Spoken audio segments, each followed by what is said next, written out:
जीने का कोई मकसद ही ना हो तो जिंदगी को और ढूंढने का क्या फायदा। लेकिन मैं हारना नहीं चाहती, लेकिन अब लगता है कि मैं जिंदा ही क्यों हूँ। खुद को कोसती रहती हूँ मैं। अब तक तो मुझे मर जाना चाहिए था, पर मैं तो मर भी नहीं पाती।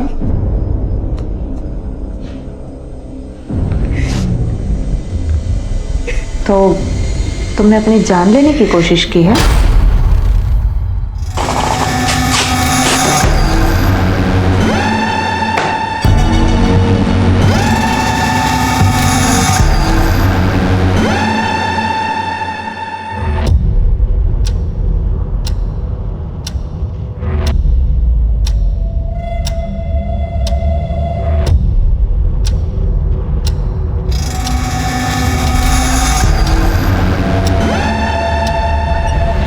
अनुज सर, बस पहुंच गया हूं, बाहर ही हूं।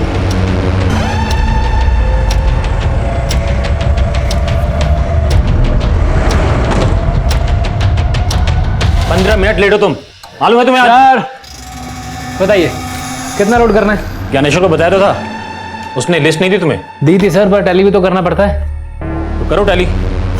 टोटल 3 अलग अलग एरिया की 22 एटीएम में 18 करोड़ डालना है। कौन से एटीएम में कितना कैश डालना है सब मेंशन है इसमें, चेक करो।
बबलू चलो।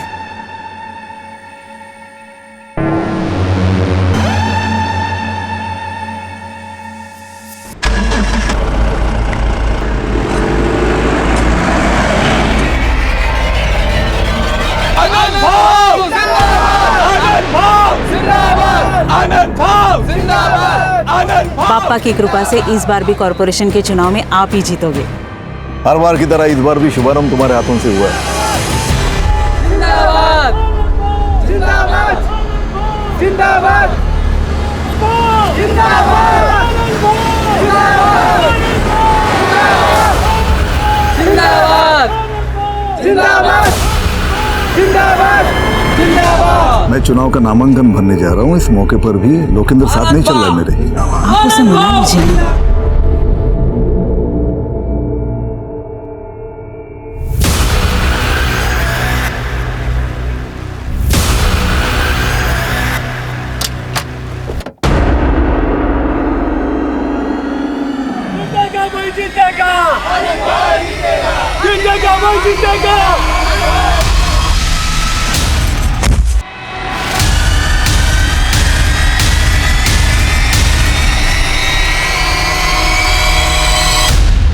नमस्कार, आदाब। मैं अनूप सोनी क्राइम पेट्रोल सतर्क के ब्लैक हेडलाइंस अध्याय के आज के एपिसोड में आप सबका स्वागत करता हूं। हम सबके जीवन में ऐसी बहुत सारी समस्याएं होती हैं जिनका शायद कभी कभी हमें कोई सोल्यूशन नजर नहीं आता है। एक तरफ एक युवती काव्या थी जो जिंदगी से हार मान चुकी थी, और दूसरी तरफ एक युवा लोकेंद्र था जिसकी जिंदगी उसका साथ छोड़ चुकी थी। और इन दोनों की उलझनों के कारण बेहद चौंकाने वाले थे। वो दोनों ऐसे पीड़ित थे जिनको तबाह करके लालच का एक पुल तैयार किया गया था, और वो पुल अब एक ऐसा रास्ता अख्तियार कर चुका था जहां हर मील के पत्थर पर एक कत्ल की दास्तां लिखी गई थी। यह एक विनाशकारी रास्ता था जिसको मंजिल तक पहुंचाने के लिए एक ऐसा रोड मैप तैयार किया गया था कि पुलिस को हर तरफ सिर्फ एक डेड एंड नजर आने वाला था और पुलिस के लिए केस था race against the time.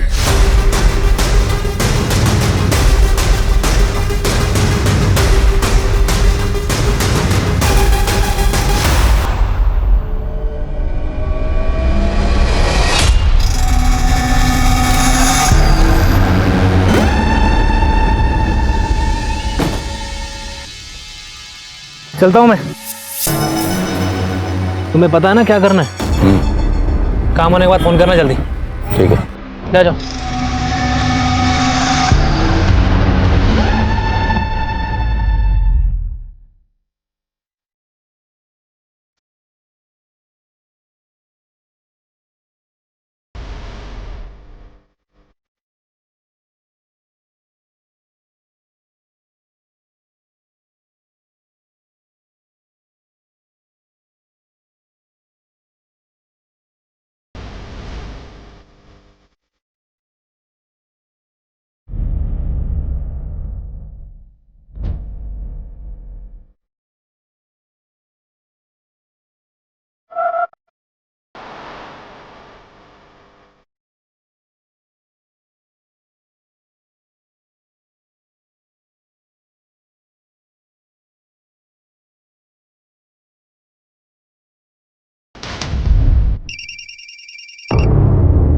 Hello sir, Bablu और संजीव का कुछ पता नहीं चल रहा है। दोनों के नंबर भी बंद आ रहे हैं। तो वो दोनों मर कहाँ गए?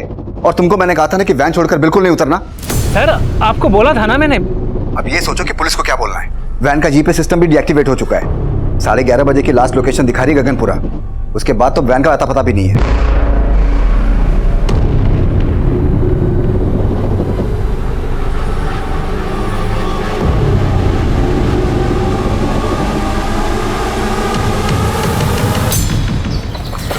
डैडी, मैं तो इंजेक्शन से रोई भी नहीं। Yes, you are strong girl.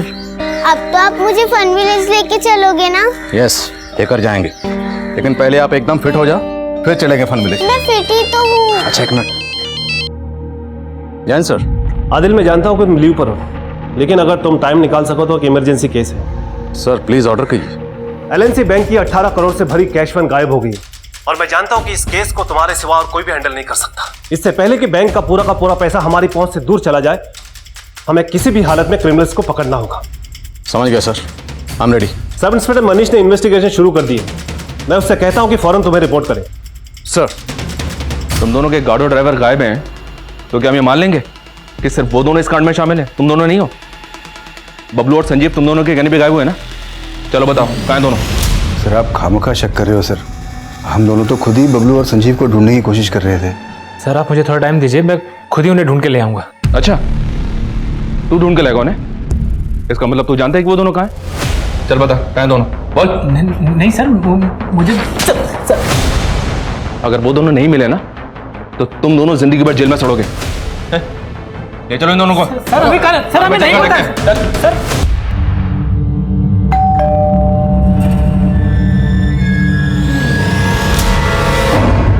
Kavya, कहाँ गई थी तू?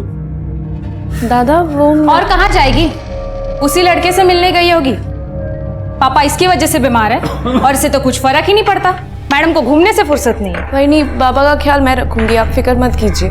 तुम ना अपना ध्यान रख लो बस। बाबा दवाई। बाबा, नकाम होते बोलो, जरूरत नहीं है इसके बीच में पड़ने की। इसके चक्कर में बर्बाद हो जाएंगे हम।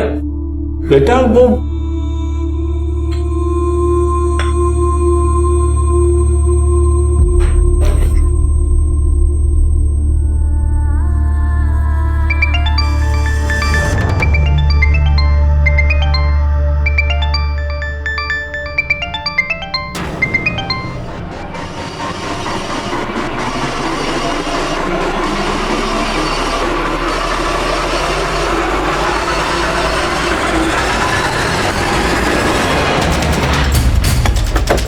मनीष, जैन सर। जैन सर, वो कैशमैन एलएनसी बैंक की साबरमती ब्रांच से सुबह 10:30 बजे 18 करोड़ रुपए कैश लेकर निकली थी। नॉर्थ और नॉर्थ वेस्ट साइड्स के 3 एरियाज के 22 एटीएम में उस वैन से पैसा भरा जाना था, लेकिन सर वैन एक भी एटीएम तक नहीं पहुंची और 11:30 बजे गगनपुरा एरिया में वैन का जीपीएस डीएक्टिवेट कर दिया गया। तभी से वो कैश वैन ट्रेस नहीं हो पाई सर। हमने गगनपुरा के आसपास के सभी एरियाज की बैरिकेडिंग करवा दी है, लेकिन कोई लीड नहीं मिल रही है। तो हमें अभी भी लग रहा है कि वो वैन गगनपुरा के आसपास ही होगी। वैन का जीपीएस कितने में डीएक्टिवेट हुआ? 11:30 बजे। और अभी बजा 1.5 2 घंटे। 2 घंटे में वो वैन गगनपुरा से तकरीबन 120 किलोमीटर से भी ज़्यादा आगे निकल गई हो। गगनपुरा के 150 किलोमीटर के रेडियस में जितने एग्जिट पॉइंट है सबको सील करवाओ। इस रेडियस में 12 टोल नाके। अगर कैश वैन ने एक भी टोल नाका क्रॉस किया तो हमें डायरेक्शन मिल जाएगी। मनीष, हमें जल्द से जल्द उस वैन तक पहुंचना है और पूरे 18 करोड़ सेव करने हैं।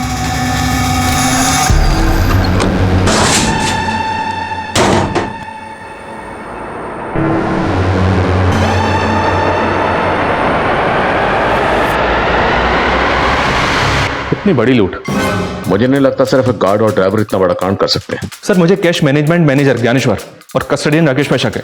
दोनों को अरेस्ट किया है, लेकिन दोनों को चुगल नहीं रहे।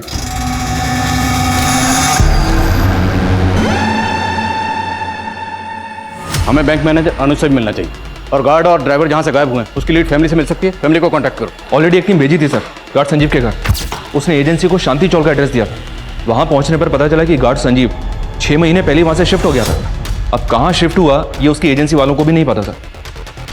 इस संजीव की फैमिली में कौन कौन है? संजीव की एक पत्नी है सर, उर्मी सिंह। अब ये दोनों कहाँ रहते हैं इसका पता लगाने की कोशिश कर रहे हैं। और वो गार्ड बबलू? सर ये केशवबाड़ी एरिया में रहता है। अभिषेक को भेजा पता लगाने के लिए।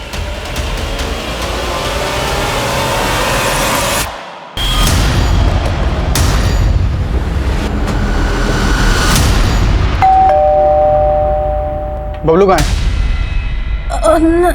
बोल क्यों नहीं रही हो? बबलू कहाँ है? पूरा घर चेक करो, अंदर देखो सर। जाओ, कहाँ है बबलू? अरे कुछ बोल क्यों नहीं रही हो? साहब मेरी बेटी बोल नहीं सकती है।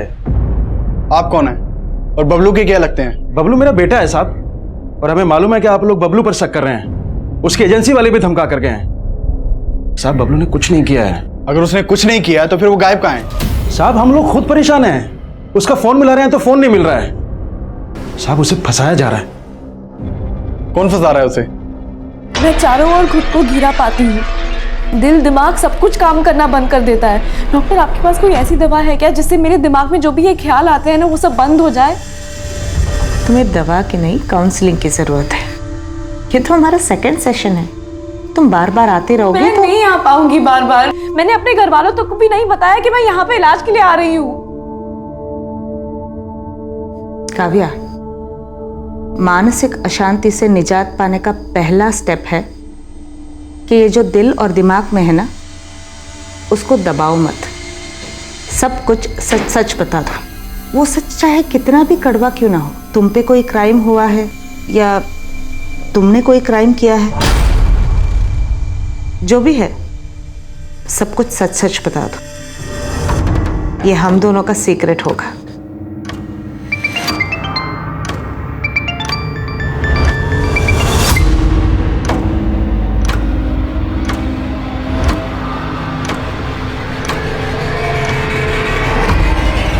सर सीनियर्स की मैसेज आ जा रहे हैं।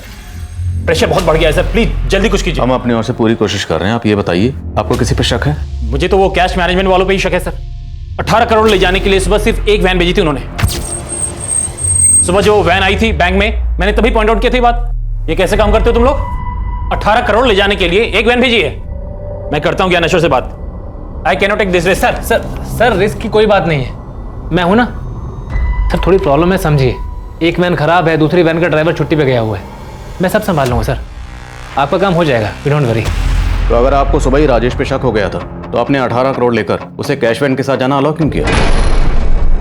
सर वो ट्रस्ट कर लिया, but I am very sure ये ज्ञानेश्वर और राजेश दोनों मिले हुए इस रॉबरी में। वो बबलू और संजीव तो सिर्फ मोहरे हैं उनके। बबलू और संजीव मोहरे थे या असल खिलाड़ी, इसका अंदाजा ही लगाया जा सकता था, लेकिन उनके गायब होने के पीछे ऐसे कई चेहरे थे जो सामने आने बाकी थे। सर मुझे अपनी वाइफ के साथ उसके मायके जाना था, इसलिए मैंने ज्ञानेश्वर सर से आज के दिन की बहुत पहले छुट्टी ले ली थी। उन्होंने मुझसे कहा था कि कैश वैन के बैंक से निकलने के बाद तुम सब कुछ बबलू और संजीव के हाथों सौंप कर तुम निकल जाना। इसीलिए 11:15 बजे मैं सुंदर विहार पे वैन से उतर गया था सर।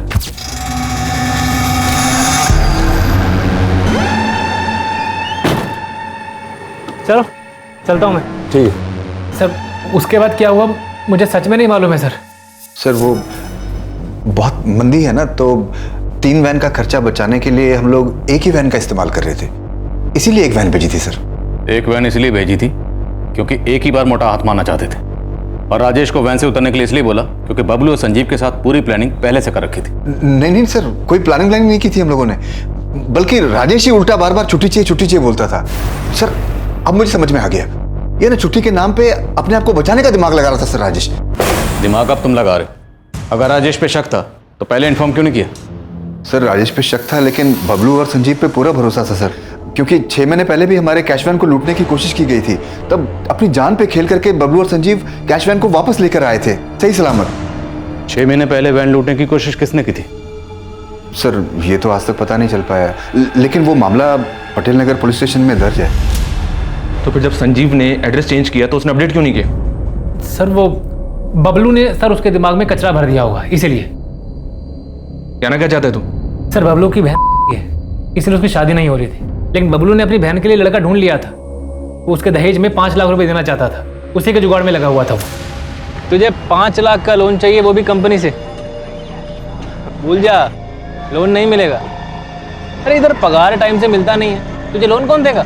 लेकिन राजेश भाऊ, आपका तो अनुज सर से अच्छा जमता है ना, तो आप उनको बोल दो ना कि मुझे बैंक से लोन दिलवा दे।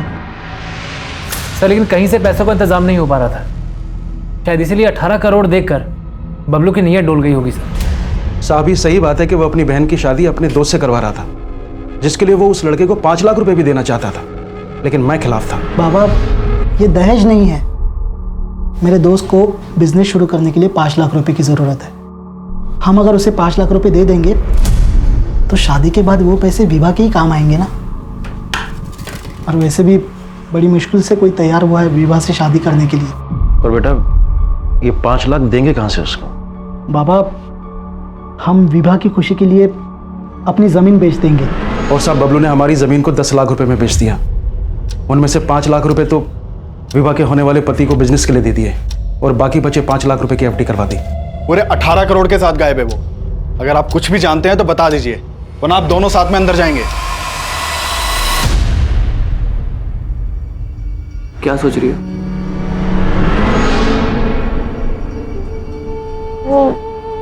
मैं जानता हूं तुम क्या सोच रही हो। यही ना कि तुम मुझे पसंद करती हो और मैं तुम्हें पसंद करता हूं कि नहीं?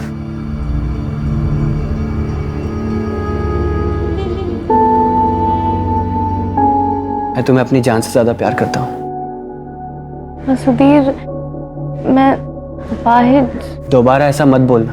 तुम्हारे पैर खराब है तो क्या हुआ, लेकिन तुम्हारा मन बहुत सुंदर है। मैं तुमसे शादी करना चाहता हूँ। मुझे लगा था कि सुधीर मुझसे हमेशा प्यार करेगा, मैं भी उसे पसंद करने लगी थी,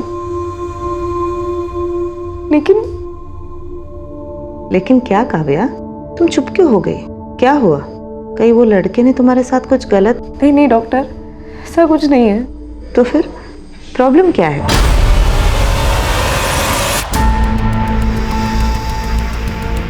चार घंटे गुजर गए। इन 4 घंटों में उस कैश वैन ने 150 किलोमीटर के रेडियस में ना तो कोई टोल नाका क्रॉस किया और ना ही किसी भी सीसीटीवी में कैप्चर हुई। आई स्ट्रांगली फील लुटेरे गगनपुरा के आसपास से कहीं छुपे हुए। सारी पेट्रोलिंग टीम को अपडेट करो। फोकस सर, संजीव के कॉलिकोट से उर्मी का नंबर मिला है और उर्मी का नंबर अभी मदनपुरा एरिया में एक्टिव है।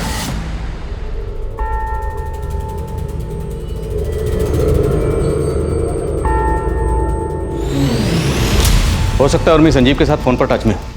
उसका फोन सर्विलेंस पर डाल दो। उसके फोन की लोकेशन ट्रेस करके हम उस तक पहुंचेंगे, बट डोंट कॉल, उससे वो अलर्ट हो जाएगी। और एक खास बात है सर, उर्मी का फोन अभी जहाँ पे एक्टिव है वहाँ पे संजीव का फोन सुबह शाम एक्टिव रहता था। इसका मतलब है कि दोनों उसी एरिया में रहते हैं। पता करो एग्जैक्टली कहाँ रहते हैं।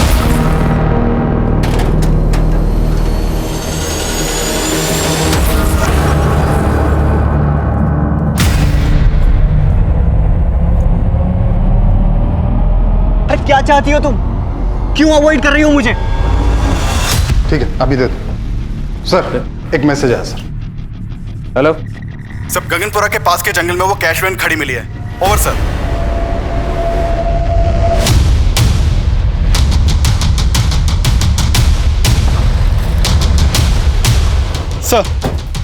सर ये देखिए पूरे 18 करोड़ की लूट है सर। सारी पेटियां खाली कर दी हैं, एक भी पैसा नहीं छोड़ा है। उसे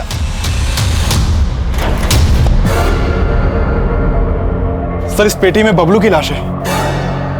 सर मुझे लग रहा है सारा खेल संजीव का किया हुआ है। संजीव अकेला इतना पैसा गायब नहीं कर सकता, उसके साथ और लोग भी होंगे जिनके साथ मिलकर उसने बबलू को मारा।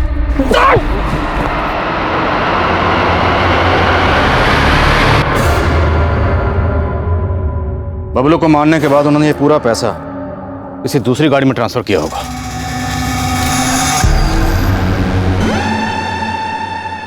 और बबलू की लाश को इस ट्रंक में डालकर कैश वैन को यहीं डंप करके चले गए।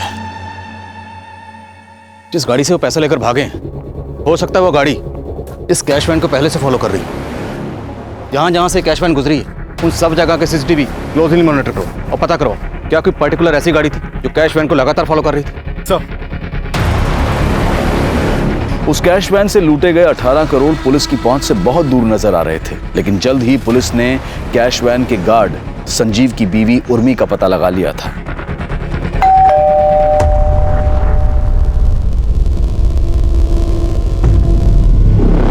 उर्मी जी अंदर चेक करो। पास। अरे अरे आप ऐसे ऐसे अंदर कैसे जा रही है? अरे कोई कादा कानो जैसी कोई चीज होती है कि नहीं? अरे अरे कहाँ जा रही है? कहाँ? अरे क्या ढूंढ क्या रहे हैं आप? सर ऊपर कोई नहीं है। अरे कौन होगा हमारे घर में? एक मिनट, इस बैग को उतारो। इस बैग में क्या है? बैग में क्या होगा? बैग में कुछ नहीं है। अरे आप मेरा विश्वास क्यों नहीं करते? बैग में कुछ नहीं है। देखा कुछ नहीं मिला ना? तुम्हारा पति संजीव कहाँ है? वो ड्यूटी पे गए। ड्यूटी पर नहीं है, वो 18 करोड़ की लूट करके फरार है वो। क्या? जी हाँ, और इतना ही नहीं, उसने वैन के ड्राइवर बबलू का मर्डर भी किया।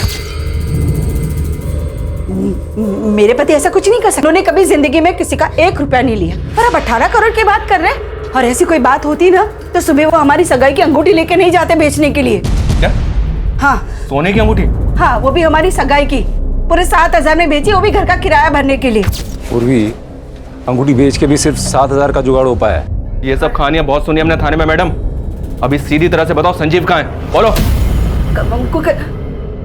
मेरा बच्चा रो रहा है, उठा दिया ना उसे। पता भी है आपको वो कितना बीमार है मेरा बच्चा। अरे मैं नहीं बेटा, चुप हो जा। मैं हूं ना। हाँ हाँ, तो मेरा बच्चा बहुत बीमार है और आप लोग हमें परेशान कर रहे हैं। हाँ मनीष बोलो। तो संजीव की पत्नी का कहना है कि वो नहीं जानती कि संजीव कहाँ है। उससे ज्यादा इंक्वायरी नहीं कर पाए, उसका बच्चा बीमार था, रोने लगा। शायद ये बच्चे की आड़ लेकर पूछताछ से बच रही है और ये जानती है कि वो संजीव कहाँ है। नजरबंद रखो इसे। सर ये संजीव इतनी बड़ी लूट में इन्वॉल्व है, पक्का इसने प्लानिंग भी लंबी की होगी। एक काम करता हूँ सर, इसकी पिछले दिनों की एक एक्टिविटी का पता करवाता हूँ। मनीष फिलहाल हमें 18 करोड़ सेव करने पे फोकस करना है। लूट हुए 7 घंटे से ऊपर गुजर चुके हैं। अगर लुटेरे हमारी पहुंच से निकल गए तो पैसा सेव करना मुश्किल हो जाएगा। लेकिन सर अभी तक हमें इस बात का अंदाजा तक नहीं है कि उस कैश को वैन से निकालकर किस गाड़ी में ले जाया गया होगा। शायद वो अलर्ट है, इसलिए शहर से भागने की गलती नहीं कर रहे हैं। पर 18 करोड़ की लूट हुई है तो लंबी प्लानिंग की गई होगी। 18 करोड़ कैश उसको ट्रांसफर करने के लिए हो सकता है बैग खरीदे गए हों। उस एरिया में जितनी भी मार्केट है सबको स्कैन करो। सर शहर में इतनी मार्केट्स हैं, इतनी जल्दी कैसे पता होगा? मनीष करना पड़ेगा, हमारे पास और कोई ऑप्शन नहीं। Just do it.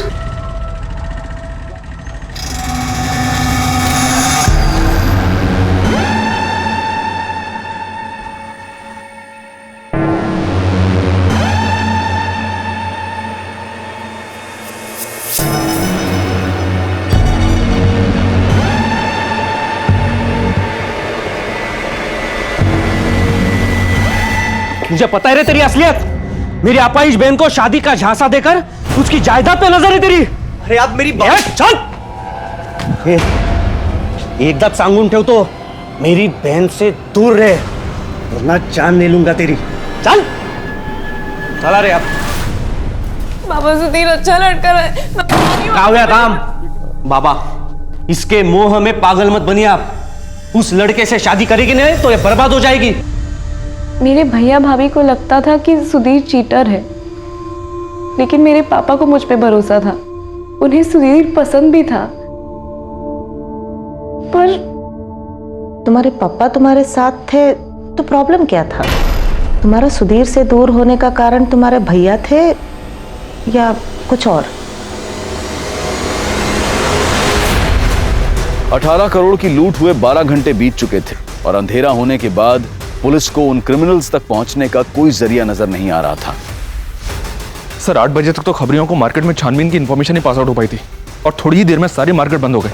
अब तो मार्केट में सुबह इंक्वायरी हो सकती है। संजीव की बीवी उर्मी से कोई हिंट नहीं मिल रहा। हम अफ्रेड लुटेरे कहीं हमारे यहाँ से दूर ना निकल जाए।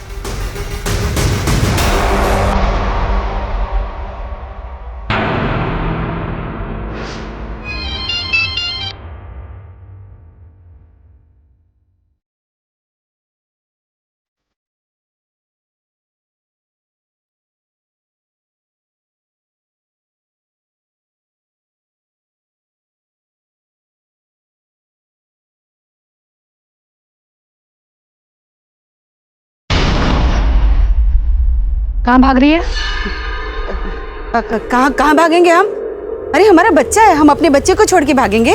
ऐसी बहुत देखी है मैंने जो अपने फायदे के लिए अपने बच्चों का भी नहीं सोचती। ये क्या बोल रही है आप? हम अपने बच्चे के लिए दूध लेने जा रहे थे, अब उसे दूध भी ना पिलाए क्या? अब आपकी परमिशन हो तो दूध लेने जाए? साला किस्मत ही खराब है। तेरे चक्कर में मैं भी पिस रहा हूँ यहाँ पर। मेरे चक्कर में क्या? सब आपका किया धरा सर। पिस मैं गया हूं बीच में। तू ना ज्यादा नौटंकी मत कर, समझा ना? अच्छी तरह से जानता हूं तू है क्या। क्या समझते हैं आप? क्या समझते हैं बताइए ना। बताओ तेरे को मैं साले तेरा तो मुंह मैं खुलवाऊंगा और पता करवाऊंगा कि सारा पैसा गया कहां पे है। हाँ? तेरी तो तू हाथ उठाकर मेरे ऊपर। हाँ? क्या लगा रखा तुम लोगों ने? इतना मार खा के भी तुम लोग सुधरे नहीं। सर इसको चर्बी चढ़ गई है, अपने आप को सच्चा साबित करने के लिए पीट रहा है मुझे, बताइए। नहीं हवलदार साहब, इसकी नौटंकी पे बिल्कुल ध्यान मत देना। इसको ना एक बार तबीयत से तोड़ो, उसके बाद देखना ये बताएगा पैसा गया कहाँ। मैं आपको बता रहा हूँ, इसको तोड़िए, ये बताएगा सब सच क्या है, सब पैसा इसने गोल किया है। सर तुम बेटा मेरे को तोड़वाएगा?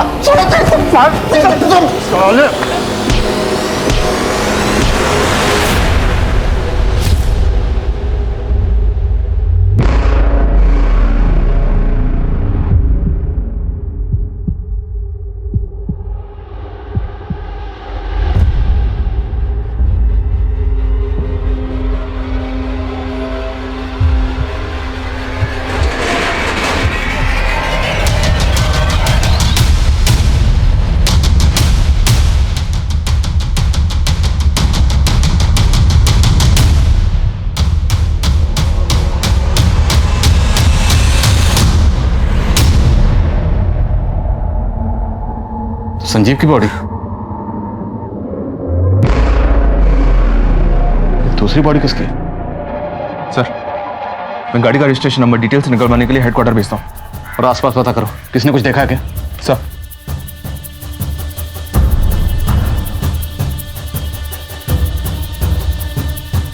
सर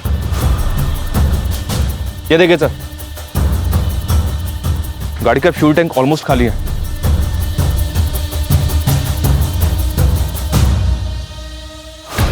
मतलब गाड़ी लेकर गोल गोल घूमते रहे, फ्यूल खाली हो गया, फिर भी गाड़ी को पेट्रोल पंप पर ले जाकर फ्यूल भरवाने का रिस्क नहीं लिया और गाड़ी को यहीं डंप करके चले गए। अभिषेक क्या अपडेट है? सर मैंने आरटीओ से पता किया, वो गाड़ी गणेश महात्रे के नाम पर रजिस्टर्ड है। गणेश महात्रे कहाँ रहता है? सर वो वाकड़ का रहने वाला है और उसके घर वालों ने उसकी मिसिंग कंप्लेंट भी फाइल करवाई है। सर वो दोपहर से ही गायब है। इस गणेश महात्रे की फोटो मुझे भेजो तुरंत।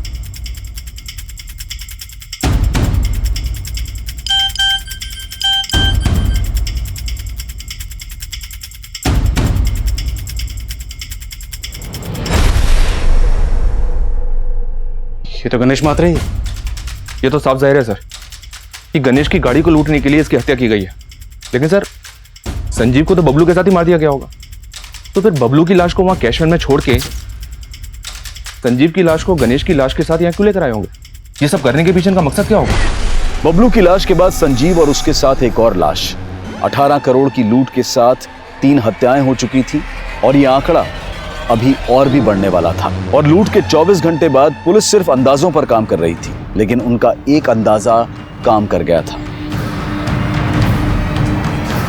सलाम साहब, सब मैं यहाँ बल्क मिली गई बैग सर, कैश मिली गई, एक्सपेंसिव चीज़ों के बारे में पता कर रहा था, लेकिन इस दुकान वाले ने मेरे को एक अजीब से कस्टमर के बारे में बताया। सर कल शाम को एक लड़का आया था, उसने 2 लग्जरी रिस्ट वॉचेस ली थी। वाह यार, ये दोनों मस्त हैं, दोनों दे दो। और ये फीमेल वाला ना मस्त गिफ्ट में पैक कर दो। सर देखने में वो बहुत ही ऑर्डिनरी लुकिंग था, लेकिन उसके पास इतने पैसे देख करके मैं चौंक गया। मैंने सोचा शायद पैसे नकली ना हो, इसलिए मैंने उससे कहा कि कार्ड से पेमेंट कीजिए। इस पे वो भड़क गया। तू जानता है किससे बात कर रहा है तू? Sub inspector R S Agariya का छोटा भाई हूं मैं। Inspector R S Agaria? जी सर, उसने कहा कि मैं उसका भाई हूँ, लेकिन सर मैंने इससे पहले उसे कभी नहीं देखा था। ये कल की सीसीटीवी फुटेज दिखाइए। सर सीसीटीवी तो 1 महीने से खराब है सर। वो 2000 के नोट्स तो होंगे आपके पास? हाँ सर है। दिखाइए जल्दी। सर हमें इन नोट्स की फोटो लेनी होगी। जी सर। अभिषेक। सर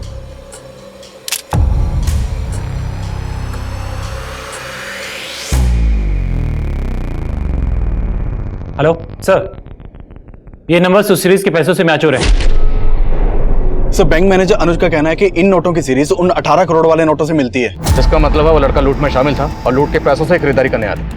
दुकान के आसपास जहां जहां सीसीटीवी है सबको खंगालो, किसी ना किसी कैमरे में जरूर कैप्चर हुआ होगा। सर हम लगातार फॉलो कर रहे हैं sir. Yes sir, yes sir. Sir जैसे कुछ होता है मैं अपडेट करता हूँ आपको। Okay sir. Sir are S Agariya नाम का एक सब इंस्पेक्टर गोविंद नगर थाने में पोस्टेड था, उसके बारे में पता किया तो पता चला कि वो 16 दिनों से गायब है।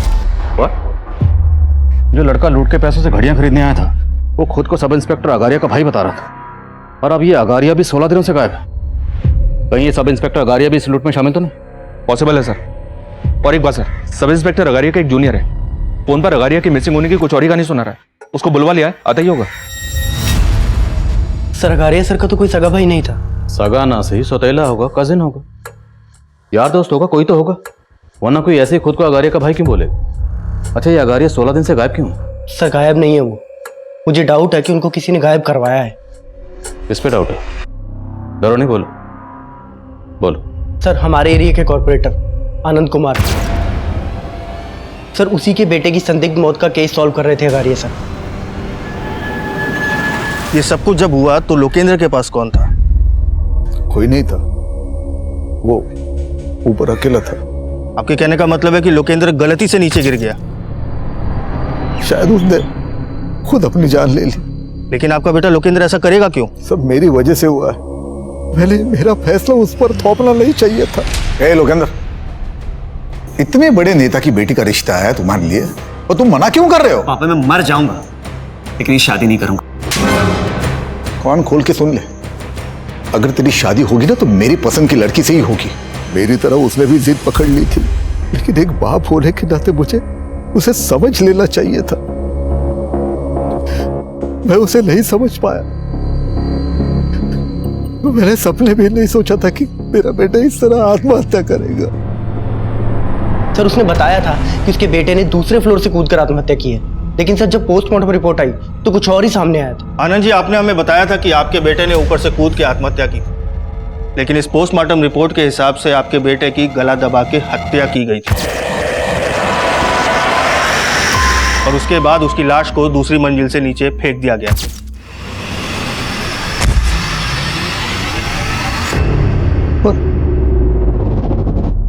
उसकी हत्या करेगा कौन? शायद आप, क्योंकि इस पोस्टमार्टम रिपोर्ट में यह भी क्लियर हो चुका है कि आपका बेटा गे था। क्या बकवास कर रहे हो तुम? आप नीचे आनंद जी, आप ही ने हमें बताया था ना कि आप अपने बेटे की शादी करवाना चाहते थे, लेकिन वो इस शादी के खिलाफ था, और जब आपको पता चला कि आपका बेटा गे था, आपने उसे दूसरी मंजिल से फेंकवा के मरवा दिया। जानता किससे बात कर रहा है तू? अगारिया? सिर्फ 2 मिनट लगेंगे, सिर्फ 2 मिनट लगेंगे तेरी वर्दी उतरवाने में।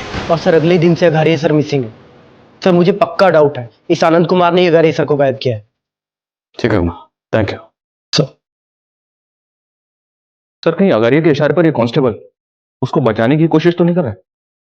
मुमकिन है, हो सकता है रॉबरी का लिंक इस आनंद कुमार से कनेक्टेड हो। मिलो इस आनंद कुमार से। सर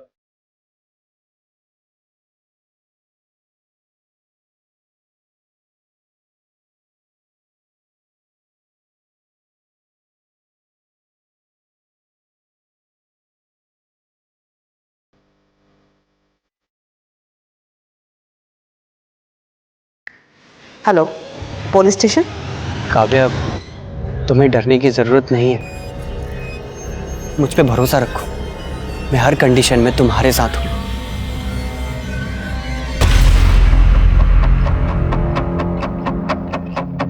आपका दिमाग खराब हो गया क्या? मैं भला अघारिया को गायब क्यों करूंगा?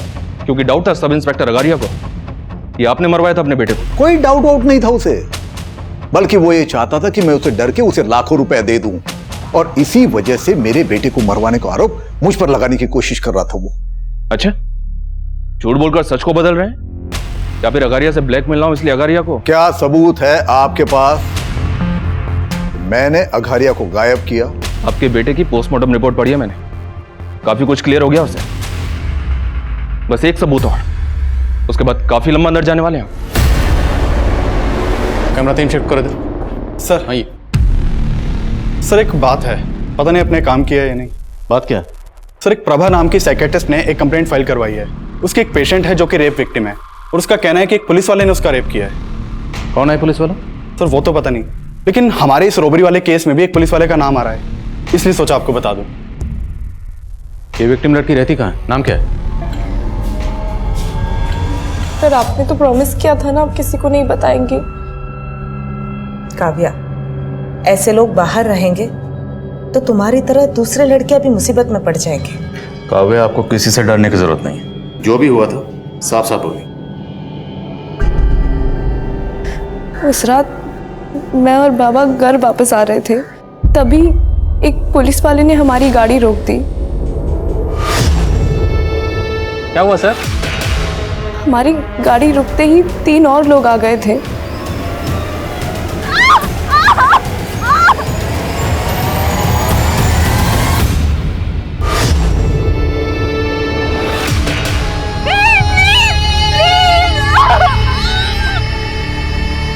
उन्होंने मेरा वीडियो भी बनाया था सर।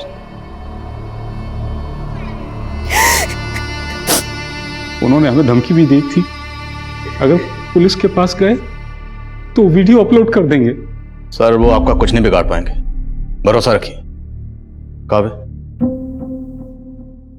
क्या वो पुलिस वाला ये था?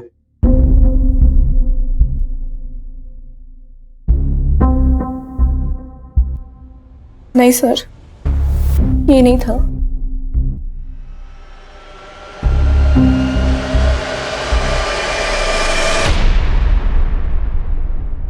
सर उसके बैच पे RS अघारिया लिखा हुआ था। और ये कब की बात है? 7 नवंबर की रात को। सर आप कह रहे हैं कि काव्या का रेप हुआ 7 नवंबर को, और काव्या का रेप करने वाले एक आदमी ने RS अगारिया के नाम की यूनिफॉर्म पहनी थी। लेकिन सर अगारिया तो 30 अक्टूबर से ही गायब है, और रेप हुआ 7 नवंबर को। इसका मतलब यह है कि अगारिया को वाकई गायब किया गया और क्रिमिनल उसकी यूनिफॉर्म इस्तेमाल कर रहे हैं। सर अगारिया को गायब करवाने का शक आनंद पे है, कहीं ऐसा तो नहीं कि उन रेपिस्ट के साथ आनंद का भी कनेक्शन है?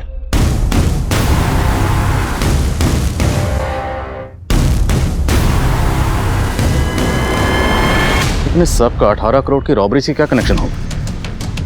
अगारिया के केस की एक एक डिटेल निकलो और हेडक्वार्टर पहुंचो, मैं वहीं मिलता हूं। प्रेम, काव्या और उसके फादर से क्रिमिनल्स के स्केचेस बनो। सर हेडक्वार्टर लो।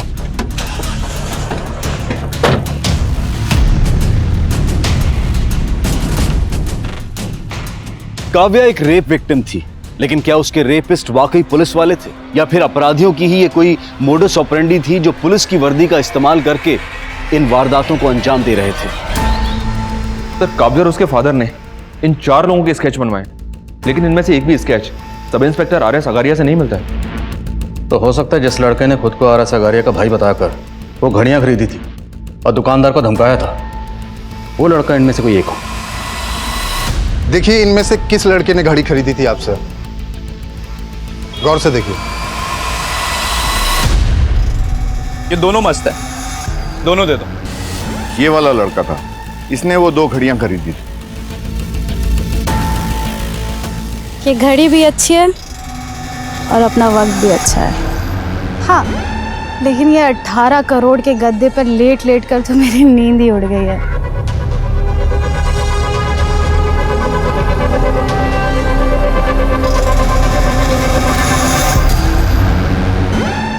भाई लोग 18 करोड़ के जश्न की रात और रिमी के हाथ की बिरयानी, मजा दुगना हो गया। अरे रिमी, ये एक्स्ट्रा प्लेट किसके लिए? आप हमारे लिए।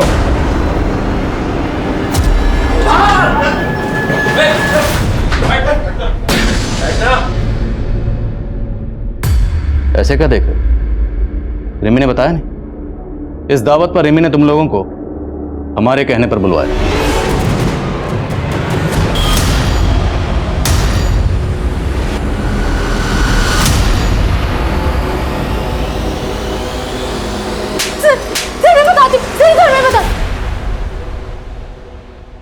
तो मुकेश, तुम 5 साल पहले जिस बैंक में एम्प्लॉय थे उसी में गबन किया और फिर भी तुम्हारा पेट नहीं भरा।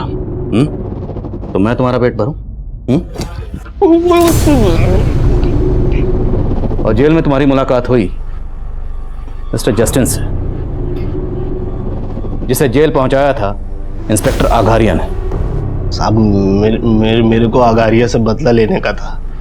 हम जेल से बाहर आए तो हमारी मुलाकात अवध और सुबोध से हुई। सुबोध, तो तू आनंद कुमार का सपोर्टर है? सर, मैंने आघारिया के जूनियर को ये सारे स्केचेस दिखाए। उसने इसमें से एक लड़के को आइडेंटिफाई किया है। सर, इसका नाम सुबोध है और ये आनंद कुमार की पार्टी का कार्यकर्ता है। सर, सुबोध के कॉल से रिमी नाम की एक लड़के का नंबर मिला है। शायद इस रिमी से सुबोध और बाकी क्रिमिनल्स की लीड मिल जाए। ये है वो रिमी। तेरे इस गैंग में आनंद कुमार का क्या रोल है? उनका कोई रोल नहीं था सर। उनका के बेटा मेरा लवर था सर। मैं तो उसके पैसे पे ऐश करके उसे मजे देता था सर। वो पागल हो गया था मेरे लिए सर। उस दिन मैं छिप के उससे मिलने गया तो उसने मुझसे कहा कि अच्छा हुआ तुम आ गए, और अब मैं तुमसे ही शादी करूंगा और बाबा को भी बताऊंगा, और अगर बाबा नहीं मानेंगे ना तो हम भाग के शादी करेंगे। सर, ये सुन के ना मेरा माथा ठनक गया था सर। तो सर मैंने गला घोंट के उसे मार दी और उसे वो खिड़की से नीचे गिरा दिया सर। आगारिया को पता चल गया था कि लोकेंद्र का मर्डर हुआ है, तो सर हम लोग कहीं उसकी नज़रों में ना आ जाएं, इसलिए हमने उसे मिलके मार दिया सर। और फिर आगारिया की लाश जंगल में ही गाड़ दी सर। और सर उसकी वर्दी निकाल कर हमने रख ली और सोचा कि उसका आगे भी इस्तेमाल कर हम लोग कांड करेंगे। और सर उस दिन शाम को उस लड़की को देखकर हमारा उस पर दिल आ गया था। अब हमें छोटी मोटी लूट नहीं करनी थी साहब, बड़ा हाथ मारना था। फिर से पुलिस की वर्दी का सहारा लिया और बबलू को भी पटाया। बबलू? नहीं, मैं ये नहीं कर सकता। अरे बबलू सुन, डर क्यों रहा है तू? और पुलिस है ना अपने साथ। और आखिरकार बबलू हमारी बातों में फंसी गया साहब। उसने हमें बोला कि जैसे उसे मौका मिल जाएगा वो पूरा अपडेट हमें दे देगा। अरे बबलू, गाड़ी इधर किधर मोड़ रहा है? वो जो सारस्वत बाग का ATM है ना, वो यहाँ से नजदीक है। पुलिस गाड़ी लेके जंगल के रास्ते कहाँ जा रहा था? आने का बहन जो है वो पैसे गन क्यों खींची?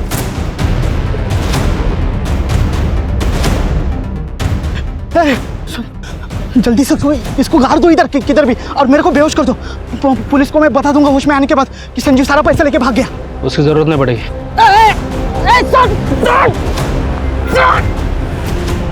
बैंक की वैन पकड़े जाने का डर था ना, तो हमने एक और गाड़ी पहले से लूट के रखी थी सर। हमने बबलू की लाश वहीं गाड़ी में छोड़ दी थी और हमारा प्लान था कि संजीव की लाश को उस गाड़ी वाले के साथ कहीं और गाड़ देंगे।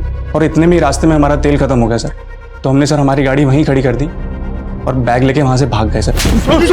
पुलिस ने एक ऐसे गिरोह को बेनकाब किया था जो काफी लंबे समय से लूट और हत्या की वारदातों को अंजाम दे रहा था। लेकिन काव्या एक ऐसी विक्टिम है जो आज भी उनकी क्रूरता से गहरे धक्के में है।